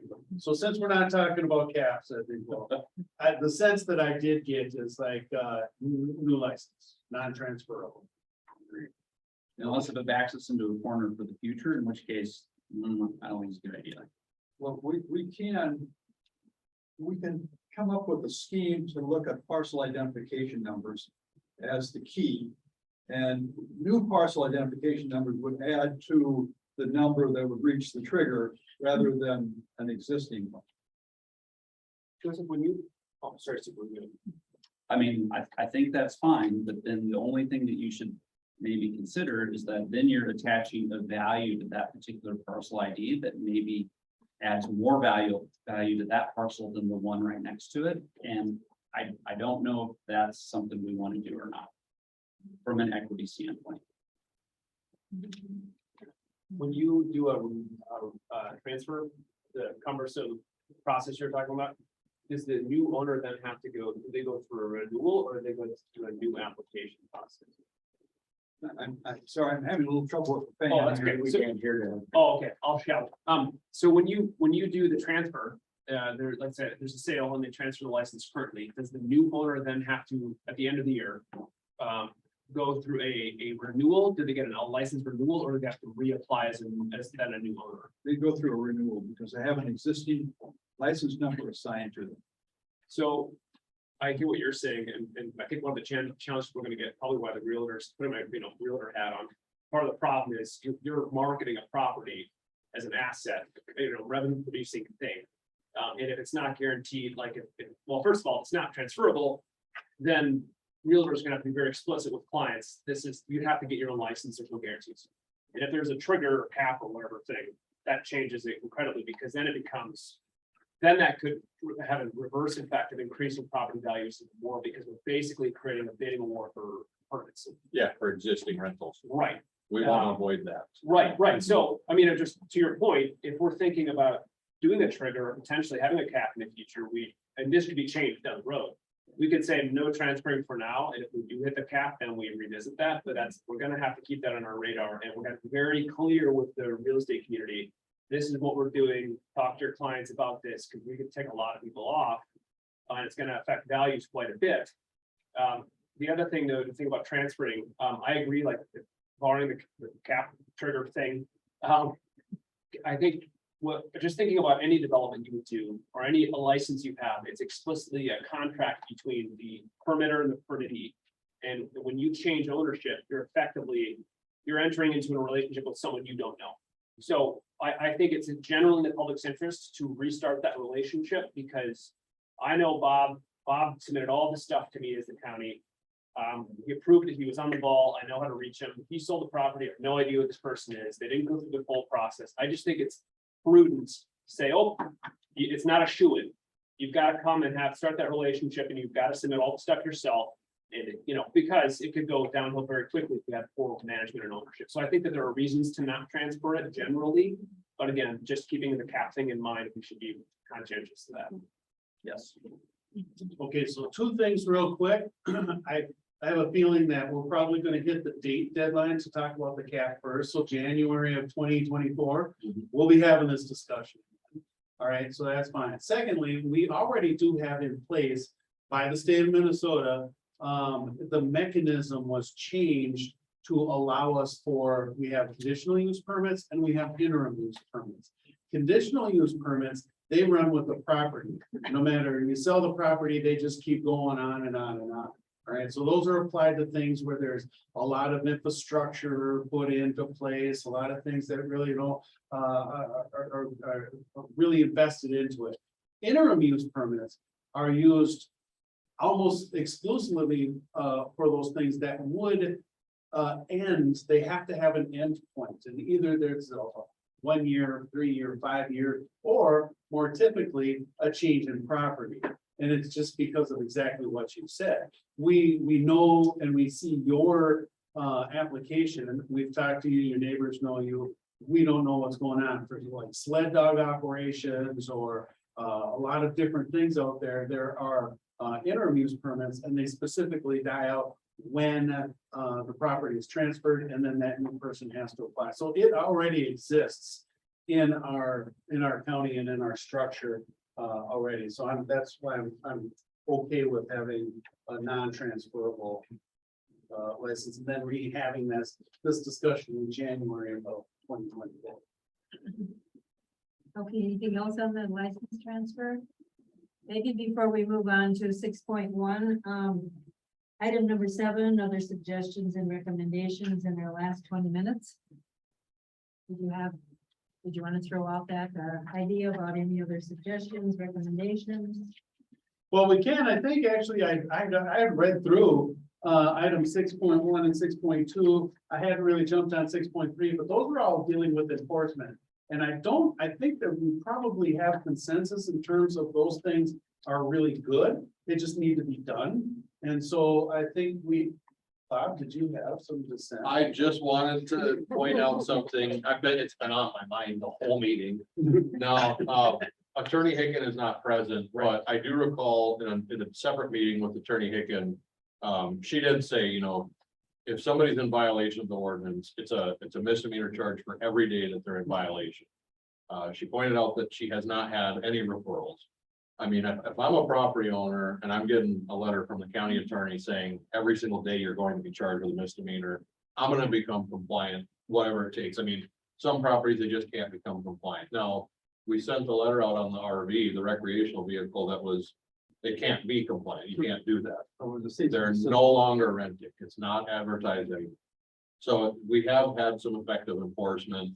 We have never actually escalated it to the extent of the county attorney's office. And I do think that as far as these enforcement conversations goes, it would be very, I would recommend that we have Attorney Hicken present for any kind of conversations in the enforcement world. And that's all I have, and I actually have to get run. Right? So we'll see you guys in a couple of weeks. Yeah, thanks, Bob. No, I agree wholeheartedly. Attorney Hicken is gonna be the one to be able to field all of those questions with regards to, we are the boots on the ground. We do the processing. If there is a complaint that needs to be elevated, Joseph had put the cease and desist letter out to that RV that was being rented out. It did not have to go to the county attorney's office because it was taken care of prior to that point. So we are the boots on the ground for that, but we do need her for the ultimate rest of that discussion, you know, predominantly when you're looking at permit revocation and things like that. I see we have Palmer in the back. Could I have a public comment at the end of the meeting and I'll be very brief? Okay. I will probably take a minute. At the end. Yes. Yeah, okay, Thank you. Joe. The letters if it's an egregious situation, like the renting of a recreational vehicle. The letter I wrote, mentions that if the case isn't resolved within, to our satisfaction, it will be transferred up to the county attorney's office. And the county attorney is CC'd on the letter. This has an impact on people. I mean, if they see that. So far, we haven't had a situation that I've needed to, talk to Tim about that was so egregious that we had to send it upstairs. So I'm hoping that we continue to get good compliance just by notifying people that they're not in compliance. Just about I know we're skipping to section 7 packets, right? We're kind of cruising through the enforcement, is that right? We actually had a point about 7.1 that I wanted to bring out, but if you had something. No, this is about enforcement section. Okay, because I didn't know if I know we're not gonna get into the weeds on this because we're gonna talk about it a bit, is what I'm gathering, so. Right, I'm just in the interest of being clear about our role as an advisory committee and making recommendations to the board. I just want to pose a recommendation that we can either agree or not agree with, because so far I'm not, I know generally as conversations has been what our consensus items have been, but there's also been amorphous. Like we haven't been writing them down, like, here's what we've established, right? So I'm just thinking, what if we say something to the effect of that this advisory committee agrees with the enforcement policies and recommends that the county, that we identify what would be needed to fully implement these things. And that we, subject to the land department discerning what the fee structure would need to be to fully fund such a position. So like we agree with it, we want to continue to see it. In fact, we want to see it actually implemented to its fullest extent so that it's got teeth, that it's, real. And then and if that requires additional staffing, that the land department advise the board, the county board, on what that needs to look like. Is that a fair? Okay. Just want to, as we're talking, because I've been hearing from public even who watch this, which is fantastic, be clear about what we're trying to recommend in these conversations. Can I make a comment just to spin off on? I'm having a hard time keeping notes of what we have agreed on. Is it feasible that we might get a new version of this with what might be consensus on for our next meeting? That would be really helpful. If I know you got other things to do. Yeah, no, I got nothing. I'm just. Oh, around the office. Yes, I believe that's perfectly reasonable. And yeah, I've already started writing the report. That's going to the commissioners to include the recommendations on there. And I do understand it'd be nice, to sit with the whiteboard, having all of those things drafted out. I'm not really good with whipping out whiteboards and wouldn't be able to read anything that I write. I actually write in Sanskrit. I mean, for some reason it comes out that way. I would be happy to go ahead and provide you with a new grid with updated provisions in there. I will say just translating on into 7.1 is the one thing that I did want to try to cover. I think we might have some discussion with that. And that is, we established this smaller, by ordinance and by state law. Everybody has the ability, who's an aggrieved person, to be able to petition to the Board of Adjustment to vary or appeal a determination from county staff or from a county ordinance to the Board of Adjustment. It is a quasi judicial board and it's official and they have that. We created this advisory panel, administrative appeals panel to try and siphon out some easier calls or easier cases that would possibly be resolved before going through the Board of Adjustment. The Board of Adjustment requires full public hearing and all of this stuff like that. We felt like maybe we can take care of some of this stuff, and we have used it over the last few years in terms of the interpretation of the self-managed units and such. So we have utilized that, but I wanted to get a sense from the board. If you read it, and I'll just read it. The Administrative Appeals Panel appeals from any order, requirement, decision, or determination made by the Land Services Department shall first be made to the Administrative Appeals Panel, which consists of the Land Services Director, County Assessor, and one County Commissioner. And we were going to include the county attorney on that, but she wanted specifically to be kept out in case it led to some further enforcement or something like that.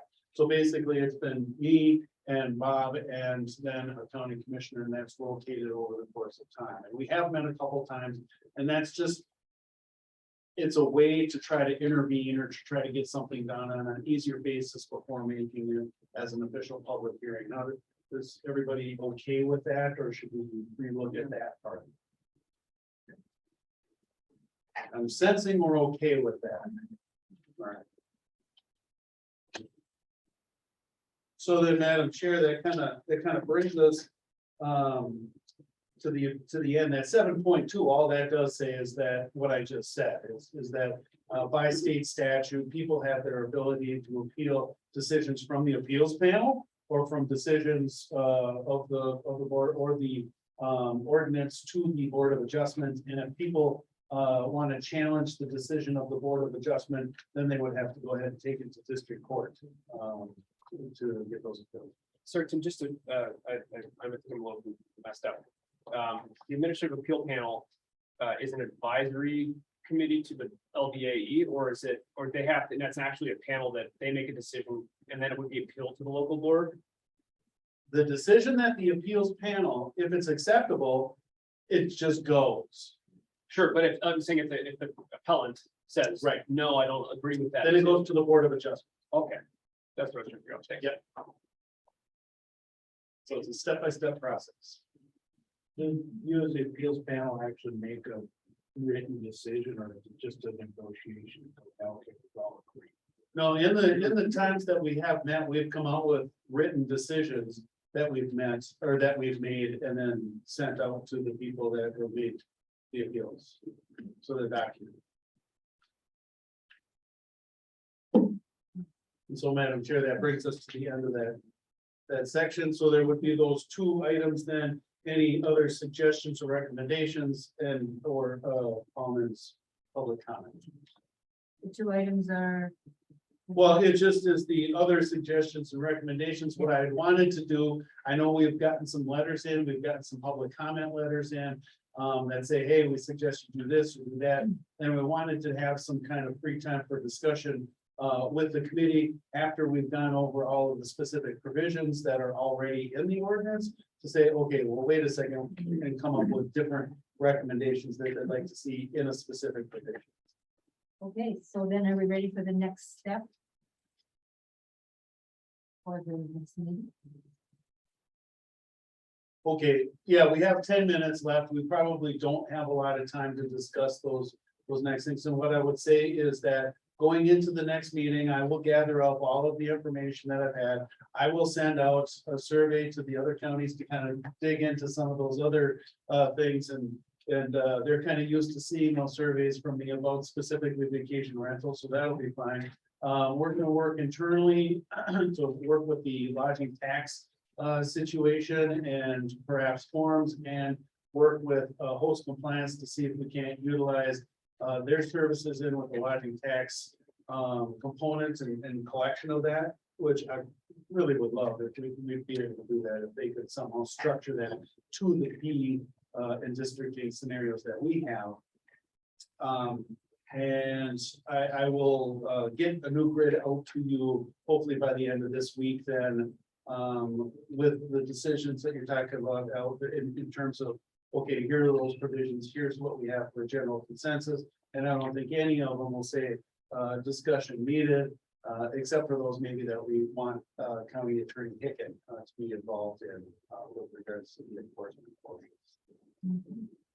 And so the next meeting then I propose it's gonna have to be, September 26th. That's when we got the commitment from Minnesota Department of Health, to go ahead and participate in that.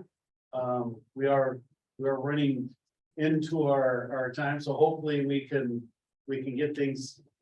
Well, if we don't wrap up, then we would be looking at meeting once every week or 3 days or whatever we need to be able to finish up. And I will work as much on a final report with the recommendations in a draft form to get out to you guys as well in preparation for the next meeting. Okay, very good.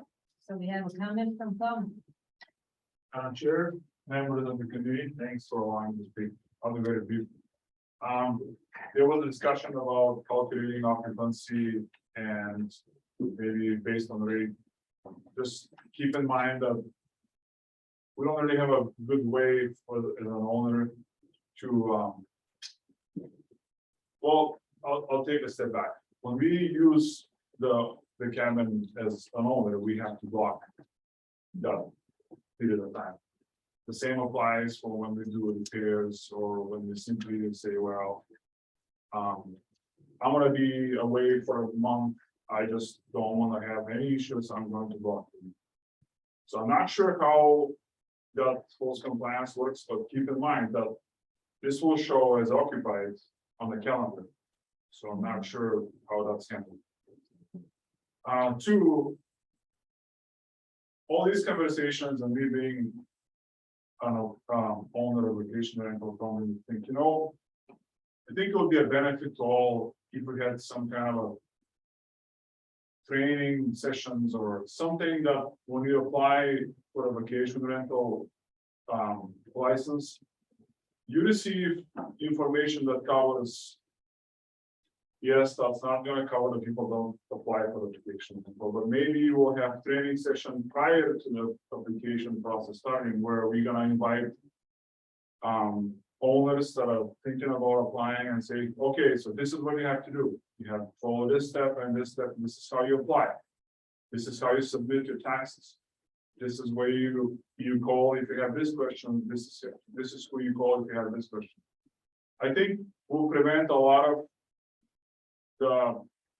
I don't even call it non-compliant, but some of the issues that come up for the owners because people don't know in a lot of the cases. And I think that would be beneficial. Thank you. Thank you. Just a quick comment. Maybe, so even thinking about renewals, maybe part of the prerequisite for getting your renewal or getting your first license is either attending an educational 30-minute session or something. Again, if there wasn't a person that was hired for this role, I'm not volunteering this person for more work, but that would maybe fall under their purviews to say as part of the application process. You either have to, we did this with some various roles. You have to watch a video and then take a quiz at the end of it and submit it. And it could be a very simple online thing that's available anytime, but it shows that they get the gist of it, like, hey, you have an hour to do this or 40 minutes, whatever it is. It's not going to take your whole day. But if you want to get your license, we have to get that, like your office has to get receipt of them completing the quiz at the end of this thing. It can be that simple. But then at least you have something in place to try to ensure that they're educated about, like, you have to collect lodging tax still. The other thing is, and this might be a terrible idea, and I'm sure there'd be a lot of people who would not like this. But I'm just curious, is it legal? Brady might know this, but I'm sure Attorney Higgins could comment. Could the auditor's office ask for, as a prerequisite for renewals, because you can't do the first year application, because you don't know how much people have made, you don't know what they're writing. Could they ask for the income tax return for the following year? Just the page that shows what they're claiming. That would be a huge deterrent for them trying to lie on the lodging tax. I don't know if that's legal or not, and it may be a terrible idea, but that would seem like the fastest way to say, like, oh, okay, that seems reasonable, done. And I know that in previous roles, we require income information for certain programs. It's like, oh, you want this license or you want to get this loan or whatever, we need this. Food for thought. If it's like you submit page 3 under 1040 or whatever it is, in order to get your license, maybe that's a way to cut through all of that stuff. Yeah, that, It also feels very invasive to me at some level. I mean, I understand for housing programs that there are income requirements and other documentation doing that. But, you know, and about requiring people to watch a video, you know, for however long. I mean, we're having enough challenges with compliance now and putting more stuff in front of them. I don't necessarily, I would have to wonder if that would increase compliance or would reduce compliance, quite frankly. The thought They that, would be- Yeah. and it's about 5, so I'm ending here. Okay, thank you, James. yeah, that would take a legal review. Yeah, I'm not aware of anything in the statutes, you know, regarding that. So you'd have to find some authority, I think. Yeah, to be clear, I'm not advocating that's a great idea. It might be a terrible idea. I'm just thinking that's the fastest way to get the information you're trying to get. Right. Paying for the solution to try to get it. And I was just gonna say, thank you, Madam Chair, I do like the idea of having some kind of training in front. Because the kinds of things, Joseph, that you're having to spend your time on, if we had some kind of training at the beginning where people had to go through the steps and understand what the process is and, you know, that just listing your property on Airbnb doesn't mean that you're gonna be paying lodging tax. So that would be a good way to convey that knowledge and avoid some of the problems that you're having to spend so much time addressing. This is Stevie Plummer. I'm so sorry. I know we've got 1 minute. I was just gonna let you know that Airbnb is a little bit behind with the whole lodging tax thing. They'll show what they pay, but unless someone is aware that they need to pay lodging tax, it doesn't say. VRBO, however, just integrated a new, where you go to see your taxes, it'll say VRBO remits these on their behalf. They're responsible for this, the 3 taxes that they pay on Minnesota's behalf. You are responsible for paying this lodging tax. We're in the 1% zone, so I've been working with Kelly Berg to update with VRBO directly on getting the right zoning. They still haven't figured out that, but they've defaulted to the 4%. But I was just gonna let you know that they have started telling hosts to do that, that is their responsibility. Hopefully Airbnb will update that, but it's very obvious. And it shouldn't be something that the host has problems with because they can remit those from guests. Like there's no reason that host should have an issue paying those taxes, whether they want to pay it out of pocket like we've done in the past. 1% isn't a big deal, but they have the opportunity to remit those through the sites to then pay those back to the county. Okay, thank you, good point. All right. Joseph? Just one quick comment. Okay. One way to help this education process, I have email addresses on all of the registrations.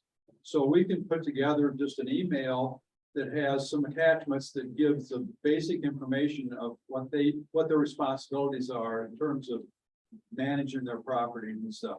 And that might be one way to do it where it would be pretty simple. But that's passive. I mean, it's not, you know, I get emails all day long and I have time to really thoroughly read a fraction.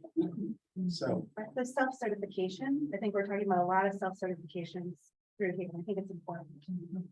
And just to put a cap on, speaking of caps, just to put a cap on that part of the discussion, we do have a place on our website where we have videos about wetlands fillings, you know, to permits, how do you get this and how do you get that? What I anticipate coming out of this, on top of a new and improved ordinance is a more vibrant section of our website that I have no problem with a video that will assist people going through, because the more that we do spend on the upfront helps us having to deal with it. And I don't know who was that had said that, but yeah, the more that we spend upfront with people, by far, we find we save time in the detail end of it. Okay, thank you all for coming, and I need a motion to adjourn. So moved. Second. Thank you very much. Meeting over, we meet again September 26th. Same time. Same. Yep.